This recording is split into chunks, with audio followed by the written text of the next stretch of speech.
अयान घटनेनंतर परतवाडा शहरात कथित लव्ह जिहादचे आणखी एक खळबळजनक प्रकरण समोर आलंय। एका विशिष्ट समाजातील तरुणानं आपली खरी ओळख लपवून कपूर असल्याचं भासवून एका अल्पवयीन मुलीशी मैत्री केली आणि नंतर तिच्यावरती बलात्कार केला। सदर पीडित ही गतिमंद असल्याचं पोलिसांनी सांगितलंय।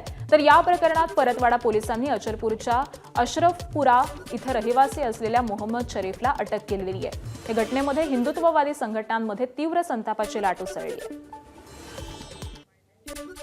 पीडितेने सांगितले की त्यांच्या गावामध्ये मागील 1 महिन्यापासून बांधकाम चालू होते। त्या बांधकामावर पीडिता ही पाणी भरण्यासाठी तेथील नळावर पाणी भरण्यासाठी जात होती।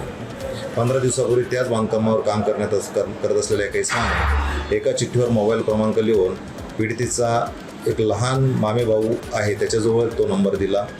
पीडितेने त्या नंबरवर तिच्या आईच्या मोबाईलवरून फोन केला असता समोरचा व्यक्ती हा कपूर बोलतो असे सांगितले व सदर पीडितेला त्या ठिकाणी भेटण्यासाठी बोलवले। पीडिता ही दुसऱ्या दिवशी नमूद इस्माला भेटण्यासाठी त्या बांधकामावर गेली। तिथून सदर इसम त्या मुलीला घेऊन एका बाजूच्या शेतामध्ये जाऊन तिच्यासोबत तिच्या इच्छेविरुद्ध शारीरिक संबंध प्रस्थापित केले। एबीपी माझा, उघडा डोळे बघा नीट।